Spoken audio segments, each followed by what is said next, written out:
La cultura del antiguo Egipto, fuente de la que emana la fascinación de tantos, tuvo su origen a orillas del Nilo. El río que nutre al país de vida termina su recorrido en el Mediterráneo, donde sus aguas se dirigen irremediablemente. Allí se sitúa la ciudad de Alejandría, fundada por Alejandro Magno en el 331 a.C. y capital cultural del mundo conocido en la época, por encima incluso de la poderosa Roma. Por Alejandría pasaron relevantes nombres para la historia, pensadores, científicos o emperadores, pero nos queremos fijar en una figura especialmente misteriosa. Culta, elegante, trágica, intensa, inteligente, embaucadora, sensual. Son algunos de los rasgos que se atribuyen a nuestra protagonista, Cleopatra VII, la última reina de Egipto. Alrededor de su figura se ha creado un imaginario colectivo quizá muy alejado de la realidad y difundido en tiempos modernos por artistas y en su época por sus enemigos. De ahí la más que posible difamación. Cleopatra, que no fue la primera de su nombre, pero sí la más relevante, se ha convertido en pieza clave para entender la historia de Egipto, de Roma y, por qué no, de la antigua Europa. Para entender su relevancia, el Centro de Exposiciones Arte Canal de Isabel II de Madrid expone una muestra histórica que recorre la leyenda desde el mito hasta la persona. Cleopatra es el último faraón, la última faraona de un reino que había durado 3000 años. Es decir, es una figura solo por eso histórica, pero además era también el final de la dinastía de los Ptolomeos, que fueron los sucesores de Alejandro en esas magníficas ubérrimas tierras del Nilo. En última instancia, también es la figura que va a entrar en contacto con Roma en el momento de máximo desarrollo y esplendor, y va a tratar de tú a tú con las figuras que van a cristalizar el Imperio Romano. La figura de Cleopatra es muy interesante porque en cierta manera cierra una época, ¿no? Es la última reina de Egipto, cierra ese periodo, ¿no? Y pues desde luego su figura es muy importante desde el punto de vista que es atípico que una mujer ocupara el trono, ¿no? Es realmente excepcional, ¿no? Sucedió de manera un tanto casual, pero realmente las habilidades de Cleopatra como figura histórica fueron muy importantes, ¿no? Por ejemplo, consiguió cesar, digamos, ese movimiento del mundo romano de anexionar Egipto como una provincia más, ¿no? Ella realmente consigue frenar con sus habilidades políticas ese movimiento, ¿no? Realmente sus logros son importantes. Es una época muy interesante, muy compleja, es una época en la que conviven en Egipto dos culturas, la cultura griega y la cultura egipcia faraónica, y yo creo que es un periodo muy interesante en el que se enriquecen mutuamente esas dos culturas, ¿no? Aparte que es una época atípica, digamos, desde el punto de vista del Egipto faraónico, porque en realidad el país está dominado por una dinastía extranjera, ¿no? El Centro de Exposiciones Arte Canal de Isabel II de Madrid ha reunido una más que interesante colección de objetos relativos a Cleopatra, lo que supone un intenso trabajo de organización, montaje y comisariado. Son varios los museos y colecciones privadas que han facilitado objetos relacionados con la última reina de Egipto y la trascendencia de esta en las culturas posteriores, sin ir más lejos la nuestra, la española, salpicada indiscutiblemente por la fascinación que el pueblo de los faraones suscitó en la península ibérica. Un minucioso trabajo digno de la alargada sombra que a lo largo de los siglos ha proyectado Cleopatra. Pues esta es una gran exposición sobre Cleopatra, es la exposición de Cleopatra que le ha dedicado más espacio, más volumen, y pueden ver más de 450 piezas de 80 museos de todo el mundo. Es decir, es un ambiente magnífico para pensar y repensar lo que fue la gran figura de Cleopatra. La visita a Egipto y el acercamiento a Cleopatra se divide en varios escenarios expresamente separados. La bienvenida la ofrece la puerta de un templo egipcio. Tras ella, una aventura cultural de 3000 años que recorre el país del mismo modo que las aguas del Nilo, del origen hasta su final. Las paradas de este camino sitúan a Cleopatra dentro de la dinastía tolemaica. Después descubrimos el enorme impacto del Egipto conquistado sobre Roma, su conquistador, para continuar con Cleopatra, verdadera protagonista de los últimos coletazos del antiguo Egipto, ella y su posterior influencia. El último tramo nos traslada a la España seducida por el esplendor egipcio.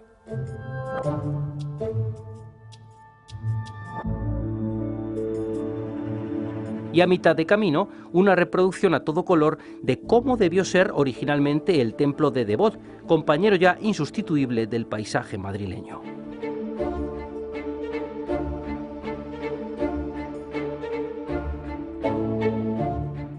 Para mí, tal vez la más bella es una cabeza de arenisca roja, como la Nefertiti del Museo de Berlín, que representa a Cleopatra y que viene de una magnífica colección privada de París, la colección Antonovich.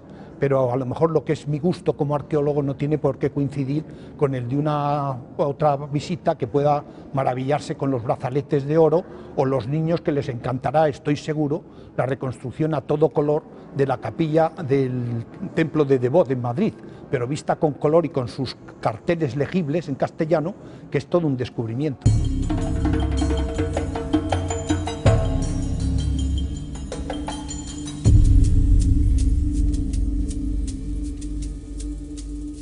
La fascinación por Egipto realmente comienza en la propia época griega, en época grecorromana. O sea, son los propios griegos y posteriormente los romanos los que sienten esa fascinación. Egipto lo ven como un país milenario, de una cultura central, con unos mitos y unos dioses que les resultan muy desconocidos, muy atípicos, ¿no? Y es un poco esa fascinación la que continúa posteriormente, ¿no? En la Edad Media, sobre todo en el Renacimiento, en el Romanticismo, ¿no? Comienzan esos viajes de esos viajeros románticos que van a Egipto en busca de antigüedades, de piezas, se forjan las primeras colecciones, las grandes colecciones europeas de arte egipcio, ¿no? Es realmente esa fascinación no cesa, ¿no? Esta exposición es buena muestra de ello, ¿no? Del interés. En la exposición se agrupan numerosas reproducciones de Cleopatra, acercándonos a lo que quizá fue su verdadero rostro. Unas, según los expertos, más realistas que otras, pero todas nos sirven para crearnos una imagen de la reina, de Cleopatra, uno de los personajes más manipulados de la historia. Pero de lo que no cabe duda es de que fue una poderosa mujer en un mundo de hombres. La verdad es que es realmente excepcional que una mujer llegara al poder, ¿no? En época antigua y en el mundo faraónico igual. Cleopatra es quizás la mujer más conocida que llegó a ocupar el trono de Egipto, pero no es la única, ¿no? Podríamos mencionar, por ejemplo, a Hatshepsut, ¿no? Una faraona que estuvo en el trono en torno al 1490 antes de nuestra era y que fue un personaje también muy importante. Y la verdad es que hay bastantes similitudes entre las dos figuras, entre la de Hatshepsut y la de Cleopatra, ¿no? Ambas ocuparon el trono, por así decirlo, de manera un tanto casual, o sea, no estaban predestinadas a ocupar el trono de Egipto, pero quizás por el fallecimiento de personas cercanas a ellas, pues fueron las circunstancias un poco las que le llevaron, ¿no? a ocupar ese lugar.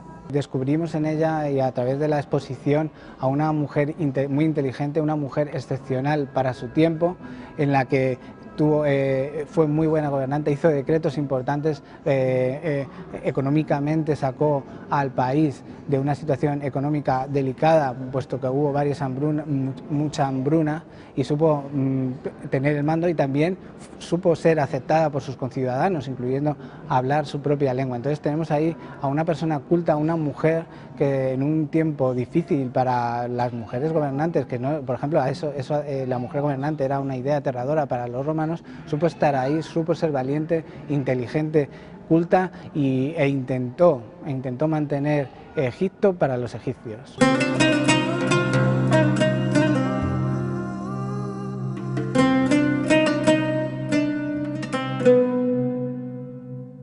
Fue capaz de aliarse con los dos hombres más más poderosos de la tierra junto a ella, que fueron Julio César y Marco Antonio, y supo hacerlos aliados, incluso pues tuvo un hijo pues Cesarión, Ptolomeo XV con Julio César, y también tuvo hijos con Marco Antonio, sobre que tenía unos motivos tanto políticos como personales, pero supo hacer y atraerse a su causa a esos personajes que eran muy poderosos para la época. Sabemos por las fuentes clásicas que era una mujer bastante excepcional, es una mujer que aprendió lengua egipcia, que se sentía muy atraída por la cultura faraónica, que incluso se hacía representar como una especie de reencarnación de Isis, una de las divinidades más importantes de Egipto, y a la vez fue una mujer que desde el punto de vista político pues supo manejar muy bien las situaciones, sobre todo frente a Roma, ¿no? Era una mujer realmente muy bella, culta, muy inteligente, digamos una personalidad bastante atrayente.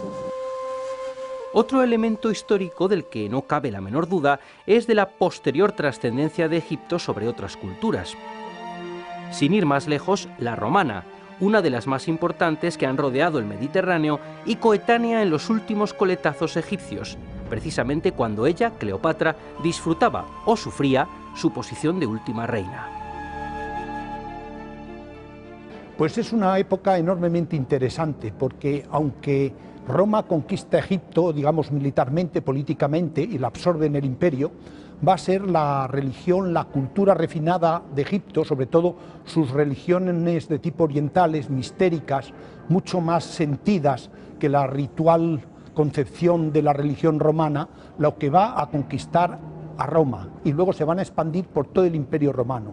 Y entonces, como había sido Alejandría, la gran fundación de Alejandro Magno, como un polo de encuentro de Oriente y Occidente, en ese sentido, estas aportaciones de la cultura milenaria egipcia a la cultura romana van a perdurar a lo largo de toda la antigüedad y van a ser una de las características de estas etapas avanzadas del Imperio Romano.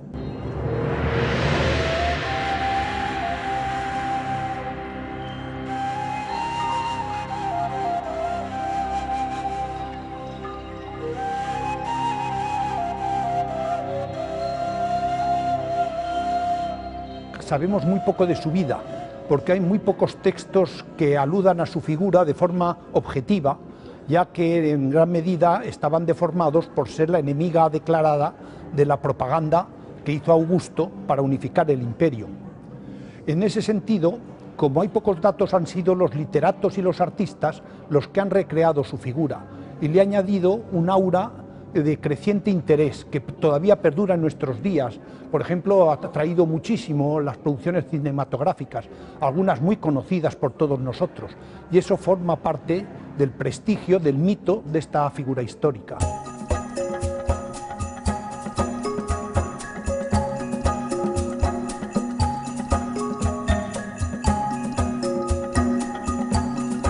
Son varias las artes visuales y representativas que han visto en Cleopatra un referente.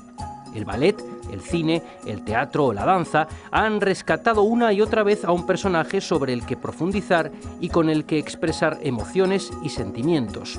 Si bien es cierto, como aseguran los expertos, que esa imagen ha sido bastante tergiversada por sus enemigos, interesados en moldear a una encantadora de hombres más que a una gran estratega.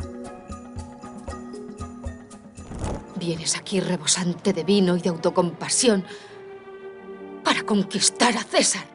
Mención aparte merece la famosa Cleopatra de Mankiewicz, protagonizada por Elizabeth Taylor y Richard Burton. El espectador se encontrará con varios de los trajes con los que la actriz se enfundó en la piel de Cleopatra. De mi miedo. Pero César no lo permitirá. Es un icono de la cinematografía y yo creo que lo que ofrece es una imagen basada mucho en los testimonios de los literatos romanos que vieron en Cleopatra pues esa sensualidad, y entonces se refleja muchísimo esa sensualidad que retrataban los eruditos, los dramaturgos posteriores romanos, que fue una propaganda negativa que hizo el emperador Octavio. Entonces, de esa imagen de sensualidad y de atrapar hombres que reflejaban esos literatos.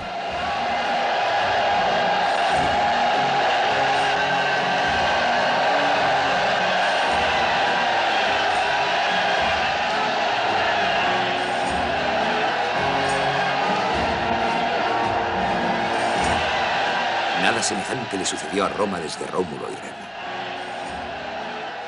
Estamos muy influenciados y toda esta visión cinematográfica de estos artistas que a lo largo de los tiempos han dado ese exotismo a la figura de Cleopatra y esa sensualidad y ese mito erótico, pues sí, estaba muy influenciado por esa propaganda posterior que hizo Octavio Augusto desprestigiando a la reina y a sus relaciones con esos dos personajes poderosos, y ahora estamos descubriendo y empezando a descubrir, y cada vez sabemos más de esa gobernanta que fue Cleopatra, una gran gobernanta que supo mantener a raya al Imperio Romano durante 20 años, que supo atraerse para su causa a los dos hombres más poderosos de la tierra, como fueron Julio César y Marco Antonio, y que también sabemos que tuvo una faceta muy culta.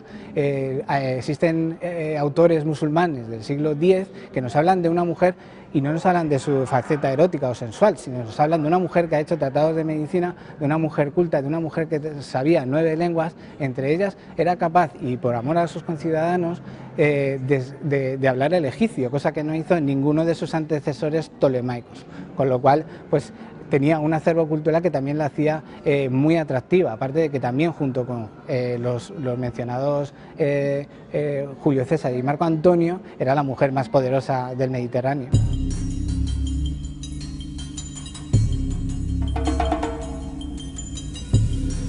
Y como toda historia, fantástica o real, la de Cleopatra tiene un final, y en su caso ampliamente representado en las artes pictóricas posteriores, dotando al último faraón de un aspecto distinto según la época en la que fuera representada.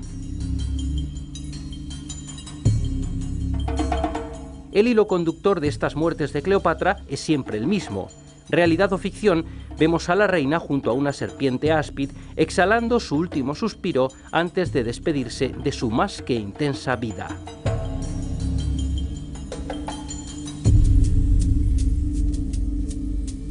Parece ser que Cleopatra buscó un final rápido para su vida, pero en las investigaciones actuales se está poniendo en duda que una cobra egipcia pudiera, lo que es la realidad de ese episodio, pudiera ser así, puesto que aunque la muerte por cobra egipcia se produce en una hora, es detrás de intensos dolores.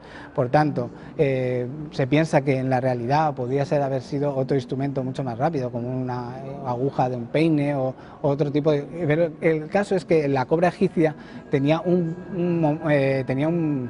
correlato simbólico, puesto que la cobra egipcia la llevaba por 3 veces en su corona la reina Cleopatra, es el Ureus, y representa también a la diosa Uadjet, que es la diosa del Bajo Egipto, con lo cual tenemos ahí un componente simbólico y religioso muy fuerte, que alimenta mucho más el mito de esa muerte con un animal tan emblemático para el antiguo Egipto, como es la serpiente que llevan todos los monarcas en su corona. No está probado el asunto de la serpiente, aunque sí está a la altura de su atemporal leyenda, a pesar del transcurrir de los siglos. Como apuntó William Shakespeare en su obra Antonio y Cleopatra, la edad no podrá marchitarla ni la rutina helará sus encantos.